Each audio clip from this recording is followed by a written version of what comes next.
சொல்றோம். நாம் வாசிப்போம் 1 பேதுரு 2ஆம் அதிகாரம் 9ஆம் வசனம். 1 பேதுரு 2ஆம் அதிகாரம் 9ஆம் வசனம். நீங்களோ உங்களை அந்தகாரத்திலிருந்து தம்முடைய ஆச்சரியமான ஒளியிடத்திற்கும் வரவழைத்தவருடைய புண்ணியங்களை அறிவிக்கும்படிக்கு தெரிந்து கொள்ளப்பட்ட சந்ததியாயும் ராஜரீகமான ஆசாரிய கூட்டமாயும் பரிசுத்த ஜாதியாயும் அவருக்கு சொந்தமான ஜனமாயும் இருக்கிறீர்கள். இப்படியா கர்த்தரே அவருக்கு சொந்தமான ஜனமா ஒரு ஆசாரிய கூட்டமாகவும் அவரோட ஜாதியாகவும் கர்த்தர் என்ன செஞ்சிருக்கிறாரு, நாம தெரிந்து கொண்டிருக்கிறார். இந்த வேத பகுதியில் வாசிக்கிறது நம்ம அறிந்து கொள்றோம். நம்ம பழைய ஏற்பாட்டு காலங்களில் பார்க்கும்போது தேவன் அந்த உருவாக்கமான ஜனங்களை ஒரு நோக்கத்தோடு வழிநடத்துறது நம்ம பார்க்கிறோம். ஒரு நோக்கத்தோட வழிநடத்த பார்க்கிறோம். ஆதாம் ஏவாளை உண்டாக்குனாரு, தேவன் ஒரு நோக்கத்தோடு தான் உண்டாக்குனாரு. நோக்கத்தோடு வழிநடத்துறதை நம்ம பார்க்கிறோம். வழிநடத்தி வரும்போது அந்த காரியங்கள் கைகூடி வராண்டிய கர்த்தர் செய்யறாரு. தொடர்ந்து ஒரு சிறு கூட்டமா ஆரம்பிச்சு கர்த்தர் எதிர்பார்க்கிறதான ஒரு காரியத்தை அவங்க பெற்றுக் கொள்ளணும்னு சொல்லி கர்த்தர் என்ன செய்யறாரு, அவங்க வழிநடத்தி வர்றத பார்க்கிறோம். நம்ம முதலாவது நம்ம வாசிக்கிறோம் ஆதியாகமம் 1ஆம் அதிகாரம் 26ஆம் வசனம். ஆதியாகமம் 1:26. ஆதியாகமம் 1:26.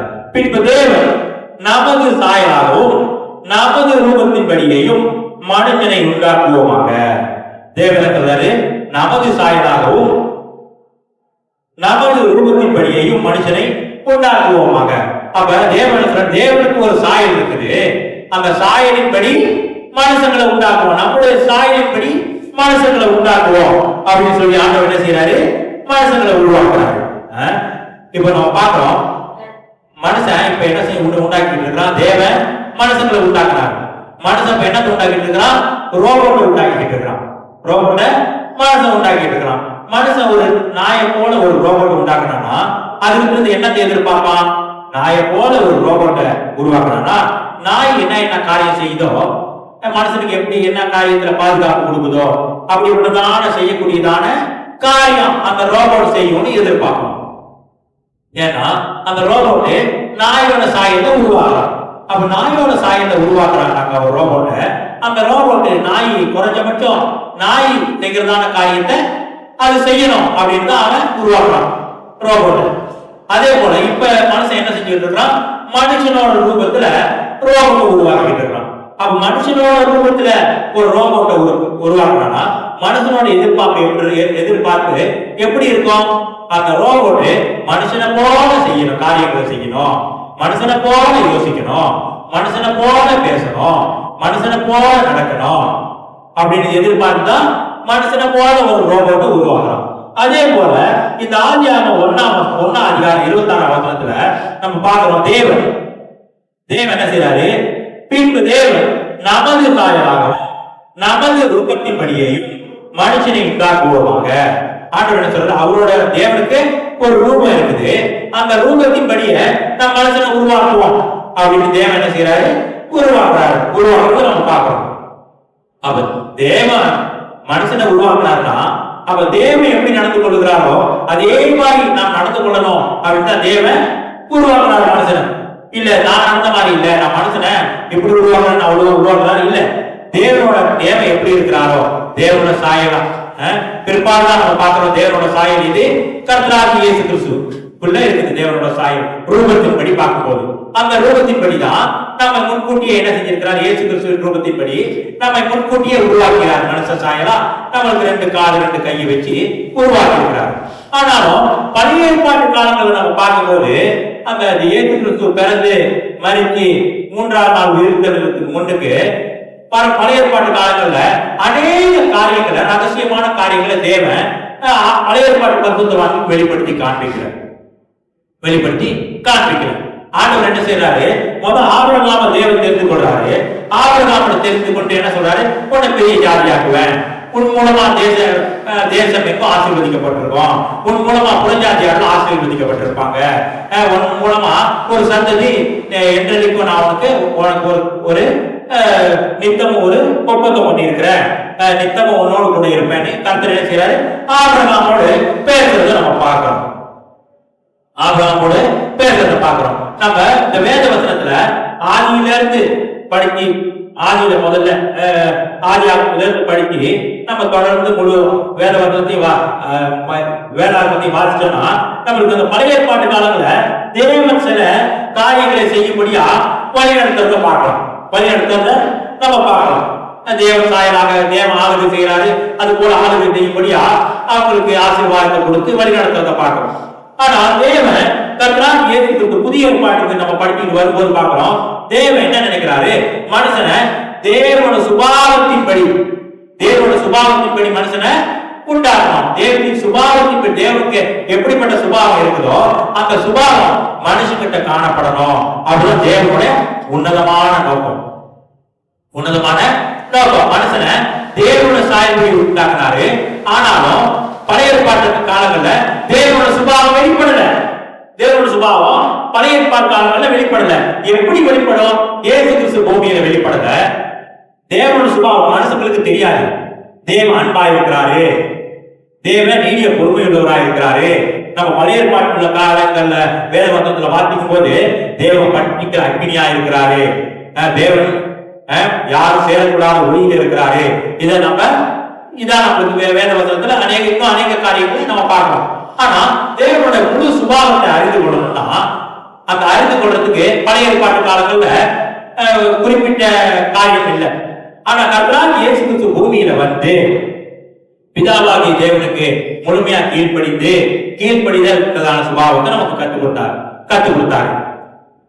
அநேக காரியங்களை ஜனங்க தவறு செய்யும் போது பொறுமையா இருந்து பொறுமையை கற்றுக் கொடுத்தாரு. இந்த சிலுவை மரத்துல பலவிதமான பாடுகளை அனுபவித்து அநேகமான பொறுமையா இருந்து இன்னும் அநேக காரியங்களை உலகத்துல மனுஷங்களுக்கு புதிய ஏற்பாட்டு சந்ததிக்கு தேவன் என்ன செய்யறாரு, அநேக காரியங்களை வெளிப்படுத்தி காண்பிச்சு இயேசு கிறிஸ்து இப்படியா நானே வழியும் சத்தியமும் ஜீவனமா இருக்கிறேன் அப்படின்னு சொல்லி தேவன் என்ன செய்யறாரு, புதிய ஏற்பாட்டு சந்ததியை இப்படியா நடத்துறாரு. இப்ப இயேசு கிறிஸ்து பிறந்த பிறகு மரித்து உயிர்த்தெழுந்த பிறகு இயேசு சொல்லிட்டார், நானே வழியும் சத்தியமும் ஜீவனமா இருக்கிறேன். இப்பொழுது நம்ம என்ன சொல்ல முடியாது, ஐயோ தேவனோட சுபாவம் எப்படி, நான் தேவனோட சுபாவம் எனக்கு தெரியாது, தேவன் எப்படிப்பட்டவரா இருக்கிறாருன்னு தெரியாது அப்படின்னு நம்ம சொல்ல முடியாது. தேவனோட சாயலாக உண்டாக்கப்பட்டிருக்கிறோம். அப்ப தேவனோட சுபாவத்துக்கு இயேசு கிறிஸ்து பூமியில வந்து அவர் 33 வருஷம் பூமியில இருந்து அவரோட சுபாவத்தை வெளிப்படுத்தி காண்பிச்சுட்டு போயிட்டாரு. அப்ப நம்ம அவரோட சுபாவத்தை வெளிப்படுத்துறவர்களா இருக்கணும். தேவன் நம்ம பார்க்கிறோம், ஒரு கூட்ட சந்ததிய, ஒரு கூட்ட ஜனங்களை அவருக்காக ஆயத்தப்படுத்திட்டு இருக்கிறாரு அப்படின்றத நம்ம ஆதியாகமத்திலிருந்து வாசிக்கிட்டு வரும்போது தெரியும். ஆண்டவர் என்ன செய்யறாரு, ஒரு கூட்ட ஜனங்களை அவருக்காக ஆயத்தப்படுத்திக்கிட்டு இருக்கிறாரு. இஸ்ரவேல் பேரிட்டு இஸ்ரவேல் ஜனங்களா ஆபிரகாம் வழியாக இஸ்ரவேல் ஜனங்களை ஆயத்தப்படுத்தி கொண்டு வந்துகிட்டு இருக்கிறாரு. ஆனா ஆண்டவரோட திவ்ய நோக்கம், பிரதான நோக்கம் எப்பொழுது வெளிப்படுது, இயேசு கிறிஸ்து வந்த பிறகுதான் நமக்கு வெளிப்படுத்தப்பட்டிருக்கு. பழைய ஏற்பாட்டு காலத்துல அநேக பரிசுத்தவான்கள் இருக்கலாம், பெரிய பெரிய பரிசுத்தவான்கள் இருக்கலாம், தீர்க்கதரிசிகள் இருக்கலாம். ஆனா அவங்களுக்கு எல்லாம் என்ன செய்யற, தேவன் வெளிப்படுத்தி காண்பிக்கிற.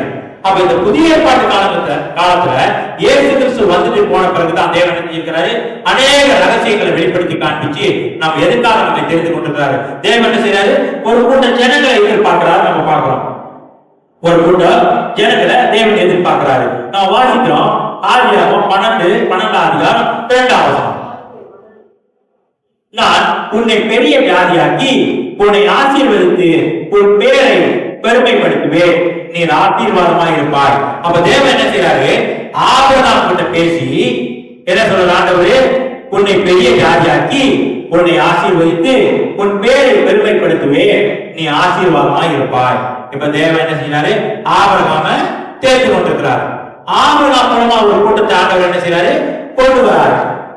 ஆனா தேவ சாயலின்படி ஜீவிக்கணும், தேவனோட சுபாவம் இருக்கணும் அப்படின்னு சொல்லி ஆண்டவரே கொண்டு வரல. ஆனா என்ன சொல்லி ஆண்டவர் கொண்டு வராரு, தேவனுக்கு கட்டளைகளுக்கு கீழ்ப்படிஞ்சு நடக்கணும், அவரோட வார்த்தைக்கு கீழ்ப்படிஞ்சு நடக்கணும். ஆதாமே கீழ்ப்படியாம போயிட்டாரு.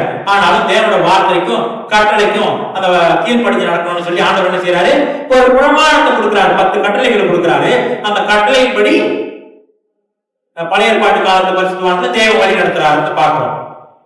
ஆனா அந்த பழைய ஏற்பாட்டு காலங்களுக்கு பிறகு இயேசு கிறிஸ்து பூமிக்கு வந்த பிறகு தேவன் என்ன செய்யறாரு? அவரோட சுபாவங்களை மனுஷங்களுக்கு தரிப்பிக்கணும். இயேசு கிறிஸ்துவோட சுபாவத்தை தரிப்பிக்கணும். என்ன போல உருவாக்கணும், இயேசு கிறிஸ்துவ போல உருவாக்கணும். இதான் தேவனுடைய நோக்கம்.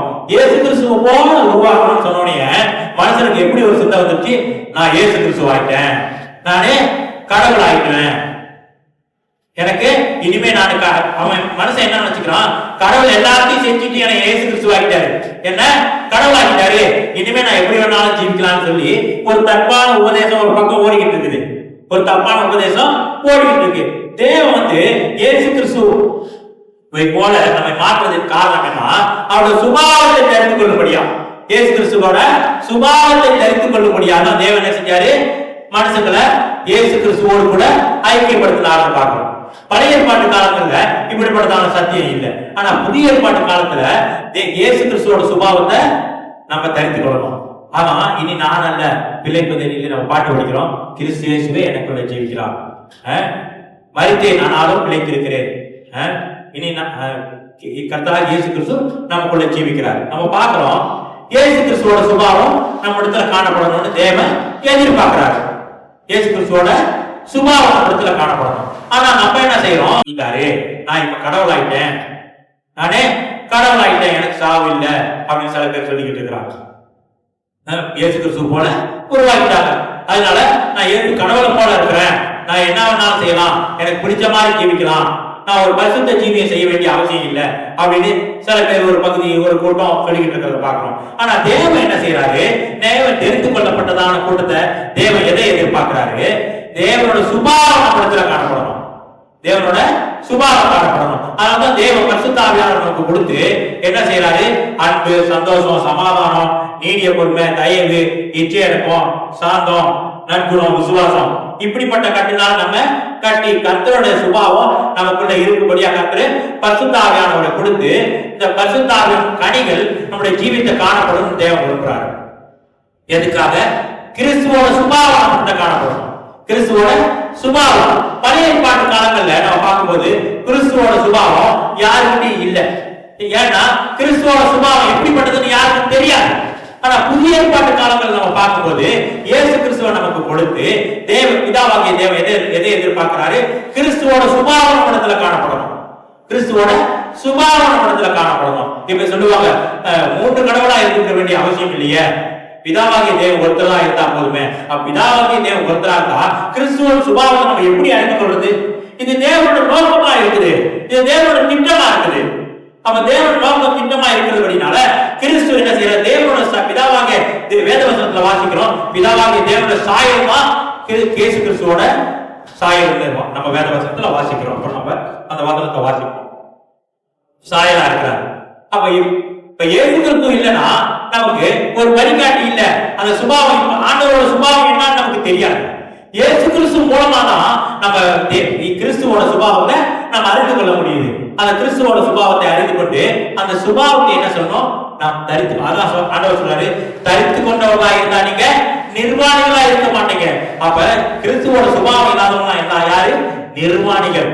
அதான் ஆண்டவர் இடத்துல சொல்றாரு, ஒரு கல்யாண விருந்துல ஒருத்தன் நிர்வாணியா வந்து நிக்கிறான், நிர்வாணியாய் வந்து நிக்கிறான். அவனை என்ன செய்யறான்? அவனை புறம்பான இருள தள்ளுங்க ஆண்டவர் சொல்றாரு. ஏன் புறம்பான இருள தள்ள சொல்றாரு? அவன் கிறிஸ்துவோட சுபாவத்தை தரித்துக் கொள்ளல. அதே போல நாம கிறிஸ்துவோட சுபாவத்தை தரித்துக் கொள்ளாம இருந்தா நாமளும் எங்க இருக்க வேண்டியவங்களா இருக்கிறோம்? அந்தகார இருள, புறம்பான இருள இருக்க வேண்டியவங்களா இருக்கிறோம். தேவன் நம்மை தெரிந்து கொண்ட நோக்கம் கிறிஸ்துவோட சுபாவத்தை நமக்குள்ள தரிப்பிக்கும்படியா.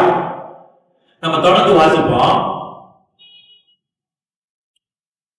உபாகமம் 7ஆம் அதிகாரம் 6ஆம் வசனம்.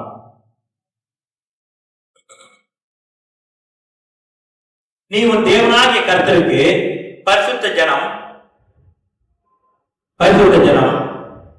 பூச்சக்கரத்தில் உள்ள எல்லா ஜனங்களிலும் உன் தேவனாகிய கர்த்தர் உன்னை தமக்கு தெரிந்து கொண்டார். பூச்சக்கரத்தில் உள்ள ஜனங்கள்ல உங்களை தேவன் தனியா தெரிந்து கொண்டிருக்கிறார். இஸ்ரவேல் ஜனங்களை தனியா தெரிந்து கொண்டிருக்கிறார் பார்க்கிறோம். இந்த வசனத்தில் நம்ம வாசிக்கும் போது தேவன் பிரித்து எடுக்கிறார் ஜனங்களை, தேவன் ஜனங்களை பிரித்து எடுக்கிறார். அதே போல இந்த உலகத்துல பலதரப்பட்ட ஜனங்க இருக்கிறாங்க. பலதரப்பட்ட ஜனங்க இருந்தாலும் தேவன் என்ன செய்யறாரு, இந்த புதிய ஏற்பாட்டு காலங்கள்ல ஒரு குறிப்பிட்ட ஜனங்களை பிரித்து எடுத்து அவருக்காக ஆண்டவர் சொல்றாரு, உள்ளங்கையில உள்ள வரைந்திருக்கிறேன்னு சொல்றாரு. உள்ளங்கையில நம்மை வரைந்திருக்கிறாரு. எதுக்காக? ஒரு நம்பத்தாக தேவன் தெரிந்து கொண்டிருக்கிறாரு. ஒரு ஆசீர்வாதிக்கப்பட்ட ஜனமாக தெரிந்து கொண்டிருக்கிறார். நம்ம கடவுளை போல ஆட்ட போட்டுக்கு கும்மால் அடிக்க முடியாது. இல்லை, நான் கடவுள் ஆயிட்டேன், நான் எப்படி வேணாலும் ஜீவிக்கலாம், நாங்க எப்படி வேணாலும் கும்மால் அடிக்கலாம் அப்படி இல்லை. கிறிஸ்துவோட சுபாவத்தை தெரிந்து கொள்ள முடியாது. கிறிஸ்துவோட சுபாவத்தை தெரிந்து கொள்ள முடியாது தேவன் தெரிந்து கொண்டிருக்கிறார். நம்ம முதல் கூட நான் சொன்னேன், ஒரு நாய் ரோபோட் உருவாக்கினா நாய்க்கு இருக்கிறதான காரியம் அந்த அந்த ரோபோட்டுக்கு இருக்கணும். நாய் மாதிரி உருவாக்கியிருக்கான் ஒரு ரோபோட்டை. அப்ப அந்த ரோபோட்டுக்கு நாய் செய்கிறதான காரியத்தை செய்யும் அப்படி எதிர்பார்த்து தான் செய்வோம். அதே மாதிரி மனுஷ ரூபத்துல ஒரு ரோபோட்டை உருவாக்கலாம், மனுஷன் என்ன செய்யறானோ அதை செய்வான் அப்படின்னு எதிர்பார்த்து தான் செய்யறான்.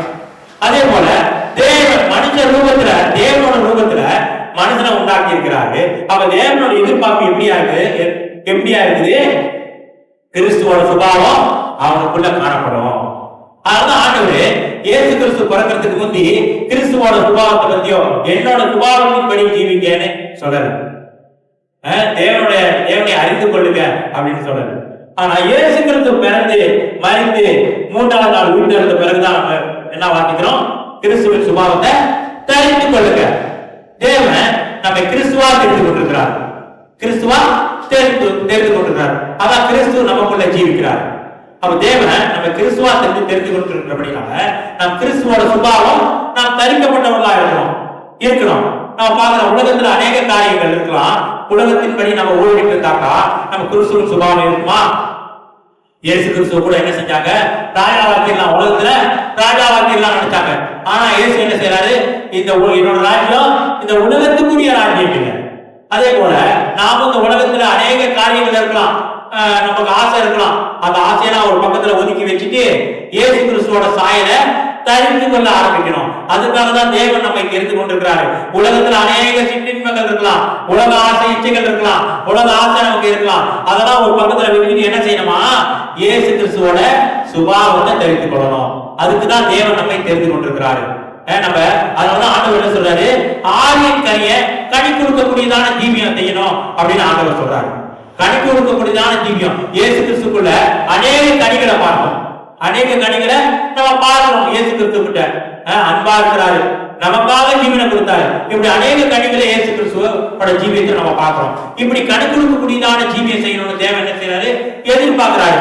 பிதாவாகிய தேவன் முன்னமே என்ன செஞ்சாரு?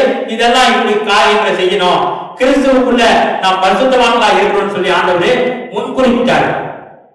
ஆண்டவர் சொல்றாரு, உலக தோற்றத்துக்கு முன்னமே முன்குறித்தேன்னு வாசிக்கிறோம்.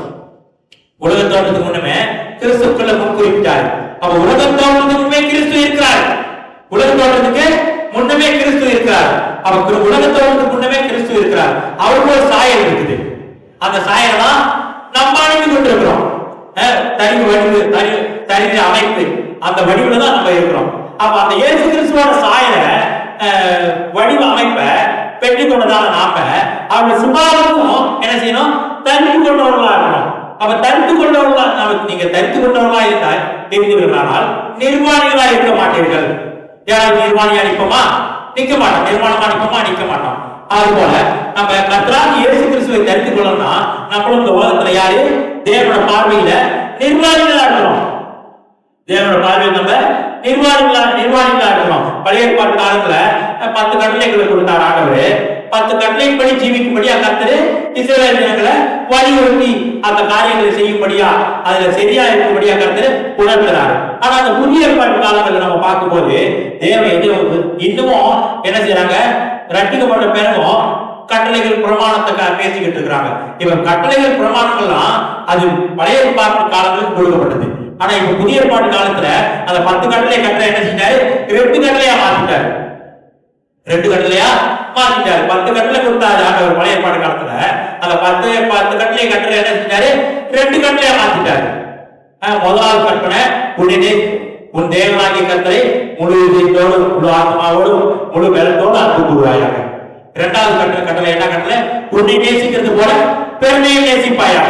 இதுல அந்த நியாயப்பிரமாண 10 கட்டளையும் அடங்கி இருக்குன்னு சொல்றாரு. நியாயப்பிரமாண 10 கட்டளையும் அடங்கி இருக்குது. அப்ப தேவன் எதை எதிர்பார்க்கிறாரு? தேவனை அன்பு கூறணும், அது ஒரு கனி. மற்றவர்களையும் அன்பு கூறணும், அது ஒரு கனி. அப்ப தேவனோட சுபாவம் இருந்துச்சு. தேவனோட சுபாவம் மனுஷங்களை நேசிச்சார் இயேசு கிறிஸ்து. அதே போல நம்மை மாத்திரம் இல்ல, நாம் எல்லாரையும் நேசிக்கக்கூடியவர்களா இருக்கணும். எல்லாரையும் நேசிக்கக்கூடியவர்களா இருக்கணும். நம்ம வாசிக்கிற கொலோசியர் 1:15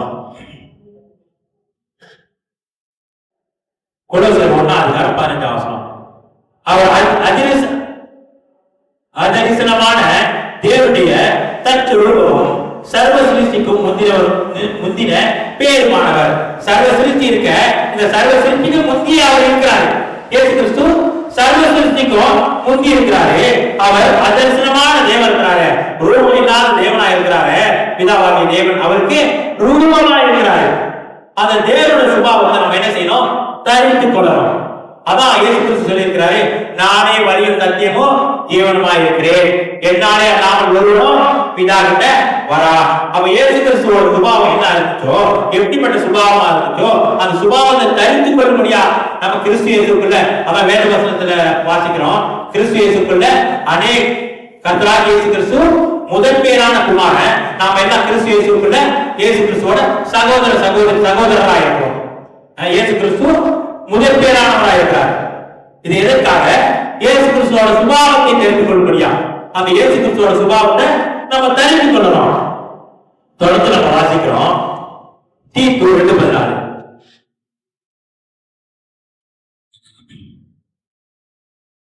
தீத்து 2:16.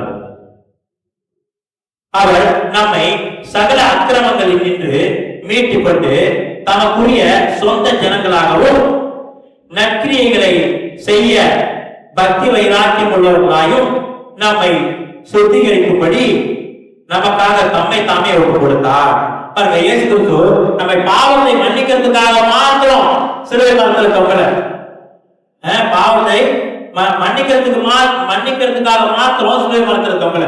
அவருடைய சுபாவத்தை தெரிந்து கொள்ளும்படியா, இயேசு கிறிஸ்துவோட சுபாவத்தை தெரிந்து கொள்ளும்படியா, பரிசுத்தமா ஜீவிக்கும்படியாகவும் இயேசு சிலுவை மரத்துல தொங்கி இருக்கிறார். அவரோட வழியை பார்த்து நாம் கற்றுக்கொள்ளும்படியா. நம்ம இப்ப கற்றுக்கொள்றோமா? அவரோட வழியை பார்த்து, இயேசு கிறிஸ்துவோட வழியை பார்த்து கற்றுக்கொள்றோமா? இப்ப வேத வசனத்துல பழைய இடத்துல நம்ம பாக்குறோம். பழைய பாட்டுல அந்நிய ரத்தத்தை கொண்டாந்து தேவாலயத்துல தெரிச்சுட்டாங்க. அந்நிய ரத்தத்தை கொண்டாந்து தேவாலயத்துல தெரிக்கிறாங்க அப்படின்னு அருவருப்பான காரியம். இப்ப அந்நிய காரியங்களை தேவாலயத்துல கொண்டு நம்ம சபையில ஆராதிக்கிற தேவனை ஆராதிக்கிறோம். ஆனா தேவனுக்கு பிரியமில்லாத காரியங்கள்லாம் சபையோடு நடக்குது. சபையோடுக்கு தேவனோட காரியம், தேவனுக்கு பிரியமில்லாத காரியங்கள் எல்லாம் சபையோடுக்கு நடந்துகிட்டு இருக்குது. இதை குறித்து தான் நம்ம சரி பண்ண வேண்டியதா இருக்குது. தேவனுக்கு உலகத்துக்குரியதான பாடல் சபையில வந்து இறங்கிடுச்சு, உலகத்துக்குரியதான நடனம் வந்து சபையில இறங்கிடுச்சு. சில இடத்துல நம்ம கேள்விப்படுறோம் தீர்க்கதரிசி நடனம். தீர்க்கதரிசி அப்போ இன்னொரு இடத்துல பாக்குற அப்போ சிலர்களில் நடனம். அப்போ சிலர் பவுல் நடனம் ஆடியா தேவனை ஆராதிச்சாரு இல்ல. 10 பேதுரு அப்போஸ்தலர் பேதுரு நடனம் ஆடியா, அப்போஸ்தலர் நடனம் ஆடியா தேவனை ஆராதிச்சாரு இல்ல. இப்படி உலகத்துல உள்ள கலாச்சாரம் எங்க வந்துகிட்டு இருக்கு? சபைக்குள்ள வந்துகிட்டு இருக்குது. ஆனா தேவன் நம்மை தெரிந்து கொண்டதான நோக்கம் என்ன? ஒரே நோக்கம் தான், கிறிஸ்துவை தெரிந்து கொள்ளும்படியா நம்மள தெரிந்து கொண்டிருக்கிறார். ஆனா நம்ம கிறிஸ்துவை தெரிந்து கொண்டிருக்கிறோமா? உலகத்தோட அச்சு அடையாளத்தை தெரிந்து கொண்டிருக்கிறோமா? கிறிஸ்துவ இப்ப பார்க்கும்போது விரலூட்டி எண்ணலாம். கிறிஸ்துவை தெரிந்து கொண்டிருக்கிறவங்கள விரலூட்டி எண்ணலாம். அந்த மாதிரி ஆயிடுச்சு உலகத்துல. கிறிஸ்துவை தெரிந்து கொள்ளல, உலகத்தோட சிற்றின்பங்களை தெரிந்து கொண்டிருக்கிறாங்க, சினிமாவை தெரிந்து கொண்டிருக்கிறாங்க, உலகத்தில் உள்ள எல்லா காரியத்தையும் தெரிந்து கொண்டிருக்கிறாங்க. ஆனா கிறிஸ்துவை தெரிந்து கொள்ளல. கிறிஸ்துவை தெரிந்து கொள்ளல. ஆனா தேவன் எதுக்காக நம்மை தெரிந்து கொண்டாரு? கிறிஸ்து இயேசுவை தெரிந்து கொள்ளும்படியா. கிறிஸ்து இயேசுவை தெரிந்து கொள்ளுறதுன்னா என்ன அர்த்தம்? கிறிஸ்து இயேசுவோட சுபாவம் நம்முடைய ஜீவியத்துல காணப்படணும். அன்றாட ஜீவியத்துல கர்த்தராகிய இயேசு கிறிஸ்துவோட சுபாவம் நம்முடைய ஜீவியத்துல காணப்படணும். இதுதான் தேவனுடைய பிரதான நோக்கம். இதற்காக தான் தேவன் கொஞ்சம் கொஞ்சமா கூட்டி சேர்த்து ஒரு கோழி தன் குஞ்சை கூட்டி சேர்க்கிறது போல சொல்றாரு. இஸ்ரவேலே, நான் ஒரு கோழி குஞ்சியை கூட்டி சேர்க்கிறது போல உன்னை கூட்டி சேர்க்கிறேன். இப்படியா தேவன் என்ன செய்யறாரு? தம்முடைய சம்பத்தை, தம்முடைய ஜனங்களை கொஞ்சம் கொஞ்சமா கூட்டி சேர்க்கிறாரு. எதுக்காக? அவருடைய சுபாவத்தை அவங்க தரித்துக் கொள்ளும்படியா. அதனால வேத வசனத்துல வாசிக்கிறோம், கர்த்தராகிய இயேசு கிறிஸ்துவை அறிகிற அறிவுல வளருங்க. கர்த்தராகிய இயேசு கிறிஸ்துவை அறிகிற அறிவுல வளருங்கன்னு நம்ம வாசிக்கிறோம். ஆனா கர்த்தராகிய இயேசு கிறிஸ்துவை தெரிந்து கொள்றோமா? உலக ஃபேஷனை தான் தெரிந்து கொண்டிருக்கிறோம். உலகத்துல உள்ள ஃபேஷனை தெரிந்து கொண்டிருக்கிறோம். உலக சினிமா ஃபேஷனை தெரிந்து கொண்டிருக்கிறோம். சினிமா நடனங்களை தெரிந்து கொண்டிருக்கிறோம். சினிமாவில் பார்க்கிற மாதிரி பார்வையை கற்றுக் கொண்டிருக்கிறோம். பலவிதமான காரியங்களை உலகத்தை பார்த்துதான் நம்ம கற்றுக்கொண்டு இருக்கிறோம். இயேசு கிறிஸ்துவை பார்த்து நம்ம எதை கற்றுக்கொள்ளலாம். ஆனா தேவன் நம்ம தெரிந்து கொண்டது என்ன? நம்ம பாருங்க, அப்போஸ்தலர் பவுல் ரட்சிக்கப்பட்டாரு. அப்போஸ்தலர் பவுல் ரட்சிக்கப்பட்டாரு. அவர் சொல்றாரு, தெளிவா சொல்றாரு, நான் ரட்சிக்கப்பட்ட பிறகு ஏற்கனவே இருக்கிற அப்போஸ்தலர்ல நான் நாடி போய் அவங்க கிட்ட நான் என்ன செய்யணும், எப்படி ஜீவிக்கணும், எப்படி நடக்கணும்னு நான் போய் அவங்க கிட்ட கேட்கல. ரட்சிக்கப்பட்டு இயேசு கிறிஸ்துவோட வார்த்தையை கேட்டு ஊழியம் செஞ்சு 14 வருஷம் கழிச்சுதான் அப்போஸ்தலர் பேதுருவை தண்டிக்க போனார். அப்போஸ்தலர்ல தண்டிக்க போறான்னு அப்போஸ்தலர் பவுல் தெளிவா சொல்றாரு. இப்ப என்ன நடக்குது? ஒரு ஊழியக்காரன் தான் அந்த ஊழியக்காரனை இமிட்டேட் பண்ணி இன்னொரு ஊழியக்காரன் இயேசு கிறிஸ்துவை தெரிந்து கொள்ளல. ஆனா இன்னொரு ஊழியக்காரன் அவன் ஒரு என்னது, இப்போ வந்து வீரன்லாம் வந்துருச்சு, என்னது ஆராதனை வீரன், அந்த ஆராதனை வீரனா இருக்கிறாரா, அவரோட சாயல்ல இன்னொரு ஊழியக்காரன், அப்ப இந்த சாயல்ல இன்னொரு ஊழியக்காரன். ஆனா கிறிஸ்துவை யாருமே வந்து தெரிந்து கொள்றதில்லை. கிறிஸ்துவை தெரிந்து கொள்றதில்லை. ஆனா தேவன் எதற்காக நம்ம தெரிந்து கொண்டிருக்கிறாரு? கர்த்தராகிய இயேசு கிறிஸ்துவோட அச்சி அடையாளங்களை தெரிந்து கொள்ளும்படியா. இப்ப நம்ம கிட்ட எப்படி என்ன இருக்குது? என்ன அச்சி அடையாளம் இருக்குது? உலகத்தோட அடையாளம் நம்ம கிட்ட இருக்குது. ஆனா உலகத்தோட அச்சி அடையாளங்களை அறிந்து கொள்ளும்படியா தேவன் நம்மளை தெரிந்து கொள்ளல. கிறிஸ்துவோட சுபாவத்தை தெரிந்து கொள்ளும்படியாக தேவன் தெரிந்து கொண்டிருக்கிறாரு. அப்போஸ்தலர் பேதுரு தெளிவா சொல்றாரு, இயேசு கிறிஸ்து தேவன் தாமே அவரை தொட்ட பிறகு ஏற்கனவே இருக்கிற அப்போஸ்தலர்கிட்ட போய் நான் என்ன செய்யணும் அப்படின்னு அவர் கேட்கல. அவர் என்ன செய்யறாரு? இயேசு என்ன அவர்கிட்ட சொல்றாரோ, ஆவியானவர் என்ன சொல்றாரோ அதை கேட்டு 14 வருஷம் ஊழியம் செஞ்சுட்டு அதுக்கப்புறம் போய் தான் பேதுருவை பார்க்கிறாரு. பேதுருவை பார்க்கிறாரு. இப்படியா அவங்க எதை பார்த்து வளர்ந்தாரு? இயேசு கிறிஸ்துவோட தாயில பார்த்து அப்போஸ்தலர் பேதுரு இருந்தாரு பார்க்கிறோம். அதனாலதான் நம்ம பார்க்கிறோம் புதிய ஏற்பாட்டு நிருபத்துல அப்போஸ்தலர் அப்போஸ்தலர் பவுல் எழுதுனதுதான் ரொம்ப காரியத்தை எழுதி, அநேக ஆவிக்குரிய காரியங்களை எழுதி, கர்த்தராகிய இயேசு கிறிஸ்துவை அறிகிற அறிவுல வளரணும், மாம்சத்தின் இச்சையை வெறுக்கணும், ஆவியின்படி நடக்கணும், உலகத்தை வெறுக்கணும், இப்படி அநேக காரியங்களை யார் வலியுறுத்துறா? அப்போஸ்தலர் பவுல் தான் அநேக காரியங்களை வலியுறுத்தி கொண்டு வருவார். ஏன் வலியுறுத்தி இப்படி அவரு பேசுறது மட்டும் வித்தியாசமா இருக்குது? அவரு யாரை பார்த்து ஓடினாரு? இயேசு கிறிஸ்துவை பார்த்து ஓடினாரு. இயேசு கிறிஸ்துக்கு கீழ்படிஞ்சு நடந்தாரு. அவர் போய் ஏற்கனவே இருக்கிறவங்க உலகத்தில் ஓடிக்கிட்டு இருக்கிறாங்க பாத்தீங்களா, அந்த உலகத்தில் ஓடிக்கிட்டு இருக்கிறதா அப்போஸ்தலரை பார்த்து ஊழியக்காரர்களை பார்த்து அவர் ஓடல. அவர் இயேசு கிறிஸ்து விசுவாசத்தை துவக்கிறவர் முடிக்கிறவர் வாங்கிய கர்த்தராகிய இயேசு கிறிஸ்துவை நோக்கி பார்த்து ஓடினாரு. நாம இந்த காலகட்டத்துல இயேசு கிறிஸ்துவை நோக்கி பார்த்தா ஓடணும். இன்னொரு ஊழியக்காரனை பார்த்து ஓடணும். அவன் எந்த போய் குடியில போனாலும் அதே குடியில அவன் இன்றைக்கு குடியில ஊத்துவான், 4 மாசம் கழிச்சு நாமளும் அதே குடியில கிடப்போம். அதுதான் இயேசு என்ன சொல்றாரு? என்ன தெரிந்து கொள்ளுங்க, கிறிஸ்துவோட சுபாவத்தை தெரிந்து கொள்ளுங்க. இயேசுவோட சுபாவத்தை தெரிந்து கொள்றதுதான் பிதாவாகிய தேவனுடைய நோக்கமா இருக்குது. இதுக்காக தான் தேவன் என்ன செஞ்சாரு? கொஞ்சம் கொஞ்சமா கூட்டி சேர்க்கிறாரு, கொஞ்சம் கொஞ்சமா கூட்டி சேர்க்கிறாரு. அது எப்ப நிறைவேறுது? இயேசு கிறிஸ்து மூலமா தான் நிறைவேறுது. இயேசு கிறிஸ்து மூலமா நிறைவேறுது நம்ம பார்க்கிறோம். ஆனாலும் இப்ப யாரு நம்ம யோசிச்சு பார்க்க வேண்டியது அவசியம். ஒவ்வொரு விசுவாசியும் ஒவ்வொரு ஊழியக்காரனும் இதை யோசிச்சு பார்க்கணும், இதை தியானிச்சு பார்க்கணும். நம்ம யாரோட எதை நம்ம தெரிந்து கொண்டிருக்கிறோம்? உலகத்தை தெரிந்து கொண்டிருக்கிறோமா? சினிமாவை தெரிந்து கொண்டிருக்கிறோமா? இல்ல பல விதமான உலகத்துல இருக்குது அந்த காரியத்தை தெரிந்து கொண்டிருக்கிறோமா? இல்ல ஒவ்வொரு ஊழியக்காரனை பார்த்து அவனோட சுபாவத்தை நம்ம தெரிஞ்சுக்கிட்டு இருக்கிறோமா? நம்ம ஆராய்ச்சி பார்க்கணும். தேவன் அதுக்காக நம்மள தெரிந்து கொள்ள எதுக்காக தெரிந்து கொண்டிருக்கிறாரு? கிறிஸ்துவோட சுபாவத்தை தெரிந்து கொள்ளும்படியா, கிறிஸ்துவோட சுபாவத்தை தெரிந்து கொள்ளும்படியா தான் நம்மை தெரிந்து கொண்டிருக்கிறார். அப்ப நம்ம கிறிஸ்துவோட சுபாவத்தை தெரிந்து கொள்ளணும்னா நம்ம என்ன செய்யணும்? கிறிஸ்துவோட வாழ்க்கை இயேசு கிறிஸ்து எப்படி வாழ்ந்தாரு, எப்படி நடந்தாரு, எப்படி பொறுமையா இருந்தாரு, எப்படி அன்பா இருந்தாரு. நம்ம கலாத்தியர் 5:19 5வது அதிகாரத்துல நம்ம பார்க்கிறோம். மாம்சத்தின் கிரியைகள் இப்படி இருக்குது, ஆவின் கிரியைகள் இப்படி இருக்குது, ஆவின் கனிகள் இப்படி இருக்குது. இப்படி கர்த்தராகிய இயேசு கிறிஸ்து வித்தியாசமான வாழ்க்கையை வாழ்ந்து உலகத்துல இயேசு கிறிஸ்துவ மாதிரி உலகத்துல யாரும் ஜீவிக்கல. இயேசு கிறிஸ்து மாதிரி உலகத்துல யாருமே ஜீவிக்கல. அவரு என்ன செஞ்சாரு? எப்படி நம்ம நடக்கணும், எப்படி நாம் ஜீவிக்கணும், எப்படி நித்திய ஜீவனை பெற்றுக் கொள்றது அப்படின்னு சொல்லி தேவன் என்ன செஞ்சாரு? இயேசு கிறிஸ்து வழிய நமக்கு ஒரு வழியை காட்டிட்டு போயிருக்கிறார். பழைய பாட்டு காலங்களுக்கு இப்படி வழி காட்ட இல்லை. அதனால தேவன் இயேசு கிறிஸ்துவோட வழியில நடக்க அப்படின்னு சொல்லல. புதிய பாட்டு காலத்துல தேவன் செஞ்சாரு, அதை வலியுறுத்துறாரு.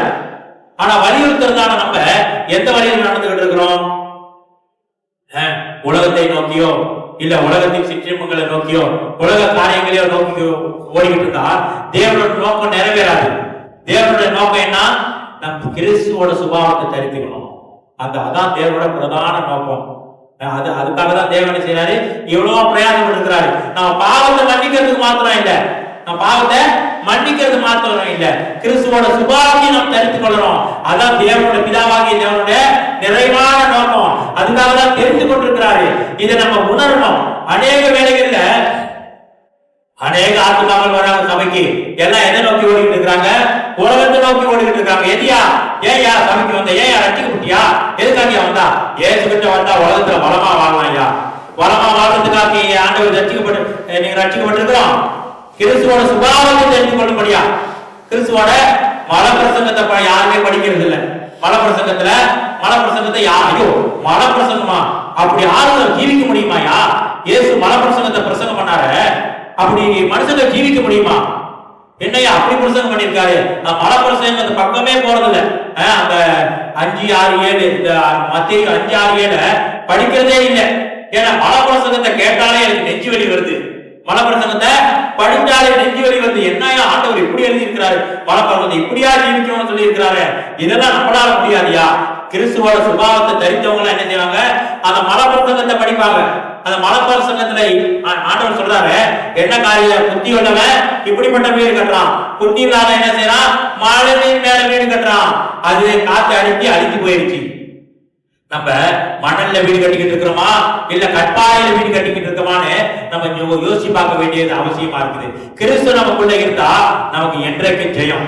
கிறிஸ்து நமக்குள்ள இருந்தா என்றைக்கும் ஜெயம். ஆனா கிறிஸ்து நமக்குள்ள இல்ல. ஏன் நமக்குள்ள இல்ல? உலகத்தை நோக்கி ஓடிக்கிட்டு இருக்கிறோம். உலகத்துல எங்கேயும் போகணும். உலகத்தை பார்க்க நம்ம மூஞ்ச பார்த்தாலே போதும், உலகமே தெரியும். கிறிஸ்துவோட சுபாவம் மூஞ்சில தெரியல. ஏன் தெரியுது? நம்ம மூஞ்ச பார்த்தோன்னே உலகமே தெரியுது. ஏன்னா உலகத்தோட சுபாவம், உலகத்துல உள்ள எல்லா சுபாவமும் நம்ம மூஞ்சில இருக்குது. இப்படி இருந்தா தேவனோட நோக்கம் நிறைவேறுமா? தேவன் ஒரு கூட்ட ஆத்மாக்களை, ஒரு கூட்ட பரிசுத்தவான்களை, ஒரு கூட்ட ஜனங்களை தேவன் ஆயத்தப்படுத்திட்டு இருக்கிறாரு. எதற்காக ஆயத்தப்படுத்திருக்கிறாரு? தேவனோட ரூபத்தை தெரிந்து கொள்ளும்படியா, தேவனோட சாயலை தெரிந்து கொள்ளும்படியா, அவரோட சுபாவத்தை தெரிந்து கொள்ளும்படியா தேவன் தெரிந்து கொண்டிருக்கிறாரு. பார்ப்போம். நம்ம கர்த்தருக்கு கீழ்ப்படிஞ்சு நினைப்போம், சுபாவத்தை தெரிந்து கொள்வோம். கர்த்தர் நம்முடைய ஜீவியத்தை ஆசீர்வதிப்பார். கர்த்தருக்கு ஸ்தோத்திரம்.